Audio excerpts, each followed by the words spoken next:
Hello दोस्तों, तो यहाँ पे हम बात करेंगे आपका श्रीलंका में जो बहुसंख्यवाद है उसके बारे में, और एक क्लास 10 की पॉलिटी है, सत्ता की साझेदारी। तो इसमें 1948 में श्रीलंका एक स्वतंत्र राष्ट्र बनता है, अंग्रेजों से फ्री होता है। और 1956 में एक कानून लेके आते हैं वो, जिसमें वहाँ की दो पॉपुलेशन, एक सिंहली जो कि वहाँ की लोकल पॉपुलेशन है, और जो उत्तर साइड में रहती हैं वो तमिल की पॉपुलेशन है, जो तमिल भाषा बोलती थी। तो 1956 में जो कानून लेके आते हैं उनमें यह प्रावधान था कि सिंहली भाषा ही पूरे देश का भाषा होगा, उसी में बच्चों की पढ़ाई होगी। और दूसरा कानून ये था कि जो सिंहली लोग थे उन्हीं को नौकरी में ज्यादा प्रश्रय दिया जा रहा था, जिसके कारण तमिल लोगों ने इसका विरोध किया। और वहां पे एक लंबा गृह युद्ध चलता है, और यह गृह युद्ध जो आपका 2009 तक चलता है। इसी के कारण भारत के प्रधानमंत्री राजीव गांधी का भी हत्या हुआ था। वो एक अलग स्टोरी है, उसको हम लोग बाद में चर्चा करेंगे।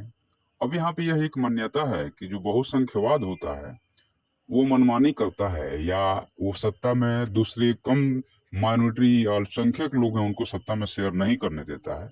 लेकिन भारत देश के साथ यह लागू नहीं होता है, क्योंकि भारत देश एक इतना बड़ा देश है। उसके बावजूद भी हम लोगों ने हिंदू, मुस्लिम, सिख और ईसाई, जिसमें हिंदू मेजोरिटी है, बाकी सब लोग माइनॉरिटी है, उसके बावजूद भी हमने उनको सत्ता में जगह दिया है। उसके बाद में 1980 के दशक में आपको श्रीलंका में जो तमिल, जो उत्तरी भाग में रहते थे, जो तमिलवासी थे, उन्होंने इसके लिए विद्रोह छेड़ देते हैं, और यह एक गृह युद्ध का रूप ले लेता है। और इसका अंत 2009 में होता है। इसी के कड़ी में राजीव गांधी और श्रीलंका सरकार के बीच में एग्रीमेंट होता है, और भारत सरकार अपनी सेना भेजती है वहाँ शांति स्थापना के लिए। लेकिन यह शांति स्थापना की जगह तमिलों से ही अपनी सेना लड़ने लगती है।